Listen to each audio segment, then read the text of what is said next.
Hello students, let's start economics class. Today I am going to teach you an important topic, that is law of variable proportion.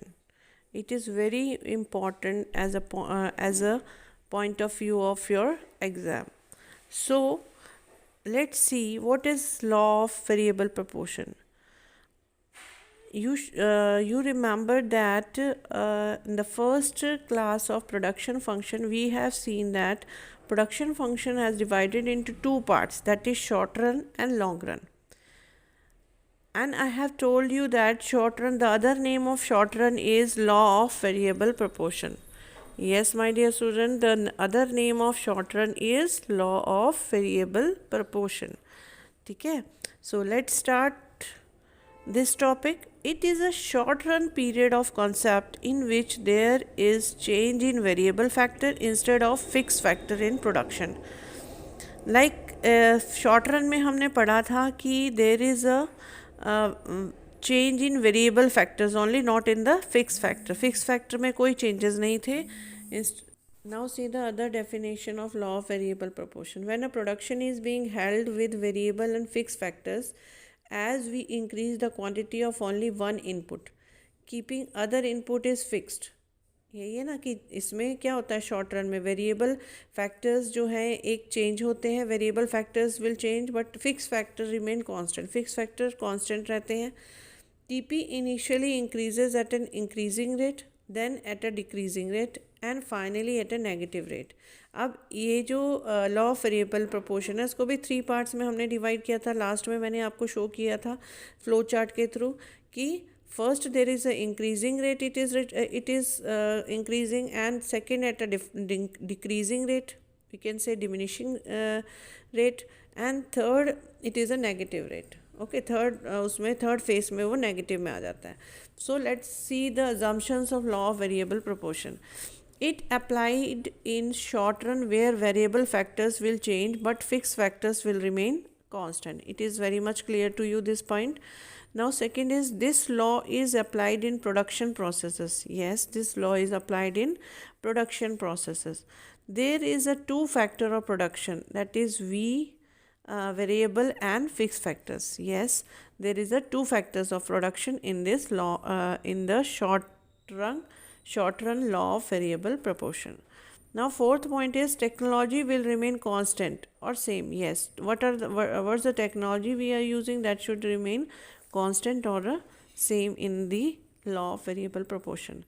Now see here the table. We can learn the law of variable proportion through the table. First of all, we will write land, labor and output.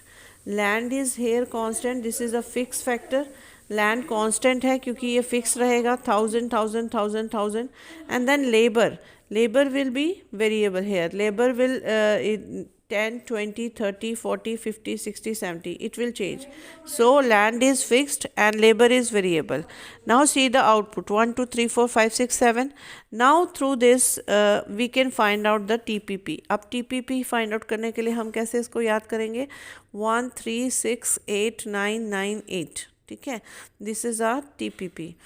अब for to find out AP, it is very easy. TP हमने लिख लिया 1, 3, 6, 8, 9, 9, 8 and AP find out करने के लिए हमारे पास formula है TPP bye output. अब TPP क्या है हमारा 1, उस आउटपुट से हम डिवाइड करेंगे तो 1 आ गया. अब 3 को 2 से डिवाइड करेंगे 1.5, 6 को 3 से करेंगे 2, 8 को 4 से करेंगे 2, 4 2 ज़ार 8 एंड 9 को 5 से करेंगे तो 1.8 एंड अगेन 9 को 6 से करेंगे तो 1.5 एंड 8 को 7 से करेंगे 1.1.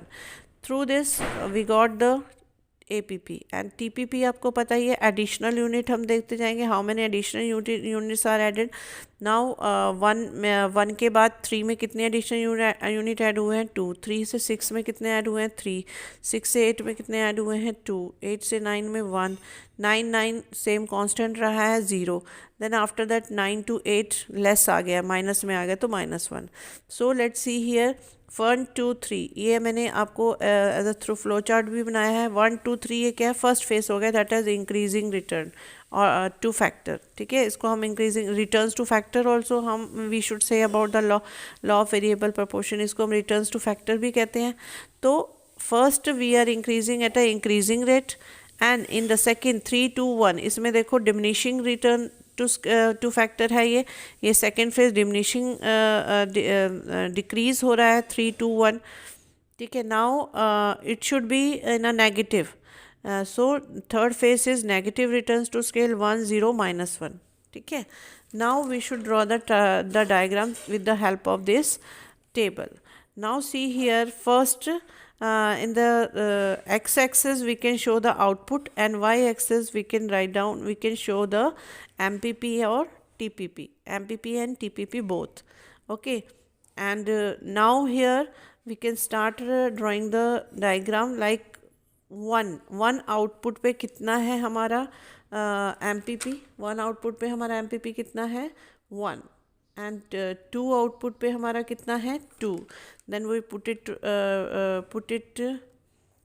हेयर द डॉट, 1 पे डॉट लगाया, देन 2 के 2 पे हमने डॉट लगाया, देन 3 है तो 3 के 3 पे हमने डॉट लगाया, 4 पे ये कितने पे आ गया है 2 पे, तो हमने 2 पे डॉट लगा दिया, 5 पे ये कितने पे आ गया है 1 पे, तो हमने 1 पे डॉट लगा दिया, एंड 6 पे ये नेगेटिव हो गया, ज़ीरो ने सॉरी नॉट नेगेटिव, ज़ीरो हो गया, तो 6 पे वो हमने 0 पे डॉट लगाया. आफ्टर दैट जब वो 7 पे आया तो वो नेगेटिव हो गया, ठीक है ना. सो लाइक दिस अभी इन डॉट्स को हम ज्वाइन करके ये डायग्राम बना देंगे, that is MPP.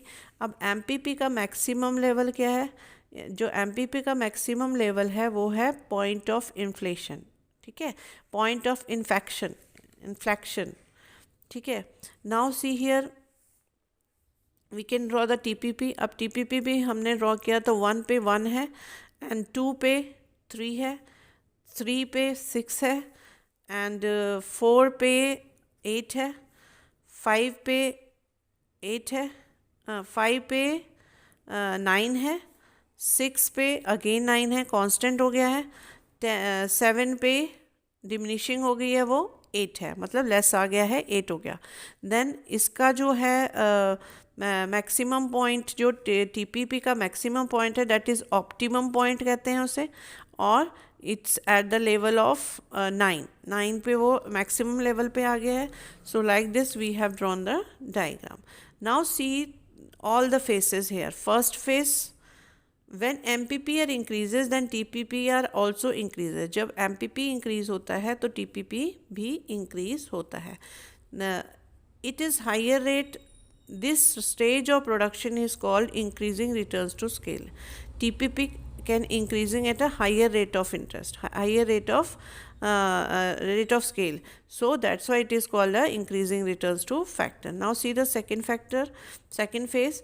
When MPP are decreasing, the TPP still decreasing. अब देखो MPP जब डिक्रीज हो रहा है, अब यहाँ पे देखो MPP कहाँ पे थर्ड इसमें सेकेंड फेज में जब वो डिक्रीजिंग रेट पे आ रहा है, मतलब ज़्यादा इंक्रीज़ नहीं हो रहा है, डिमिनिशिंग रिटर्न पे वो इंक्रीज़ हो रहा है, ठीक है ना, ज़्यादा इंक्रीज़ नहीं था. फर्स्ट तो वो इंक्रीजिंग रिटर्न पे इंक्रीज़ हुआ था, एंड सेकेंड फेज में वो डिमिनिशिंग रिटर्न्स पे इंक्रीज़ हो रहा है, मतलब कम इंक्रीजिंग हो रही है उसमें.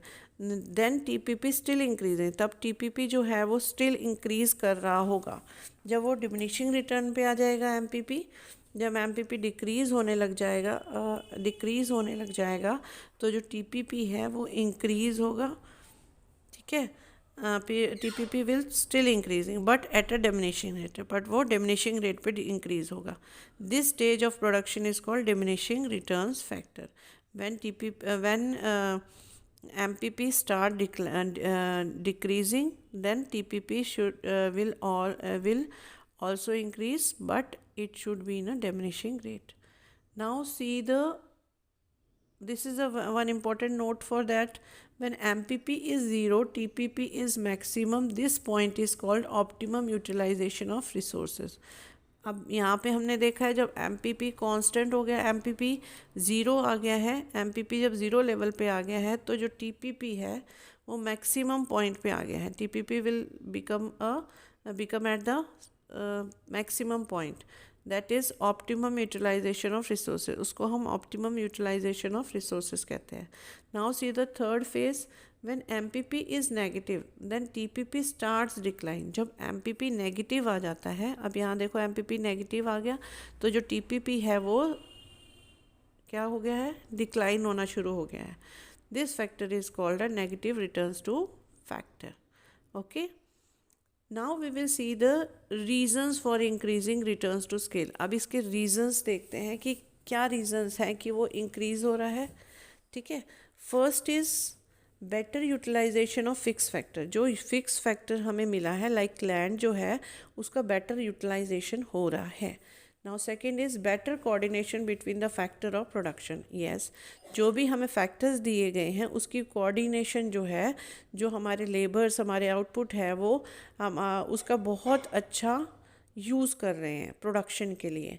Increase efficiency of variable factors. जो वेरिएबल चेंजिंग फैक्टर्स हैं हमारे पास दैट आर लेबर्स, उसमें उनकी जो इफ़िशेंसी है वो इंक्रीज़ हो रही है.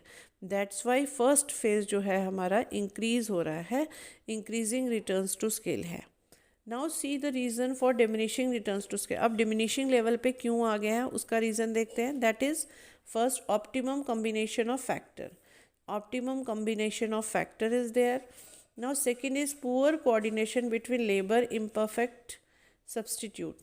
अब जो पुअर कोऑर्डिनेशन हो गया है इनमें, प्रॉपर कोऑर्डिनेशन नहीं कर पा रहे हैं जो लेबर्स हैं, that's why it should be there should be a diminishing return. ठीक है, एंड लेबर्स इम्परफेक्ट सब्सटीट्यूट. अब इसका कोई हमारे पास इम्परफेक्ट मीन्स परफेक्ट सब्सटीट्यूट नहीं है. ठीक है, ये तो हमें यूज़ करने ही पड़ेंगे. फिक्स फैक्टर रहेगा हमारा लैंड और हमारे जो वो लेबर्स हैं वो वेरिएबल रहेंगे. तो we can't take as a substitute. इसकी जगह हम कोई सब्सटीट्यूट नहीं ले सकते. ठीक है ना. फिर reasons for negative returns of a factor. अब इसके रीज़न नेगेटिव रिटर्न्स के क्या हैं. Limitation of fix factor. सबसे मेन तो लिमिटेशन है कि हमारे पास जो लैंड है वो फिक्स्ड है.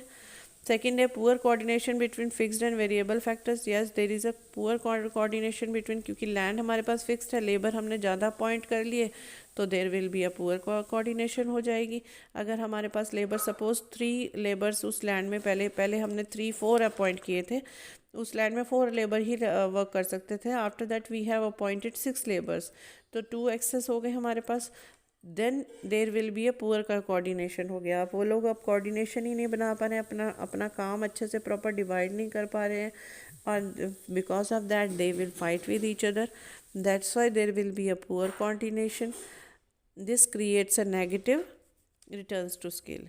नाउ थर्ड क्या है, decrease in efficiency of fix factor. Yes, इससे क्या होगा, जब वो नेगेटिव लेवल पे आएगा तो जो फिक्स फैक्टर की इफिशिएंसी है वो नेचुरल है डिक्रीज हो जाएगी, और it should not give us a production as compare to first phase. जो फर्स्ट फेज पे हमें प्रोडक्शन मिल रहा था वो थर्ड फेज पे हमें नहीं मिलेगा. Now see here, a rational producer will always seek to operate the second phase of production.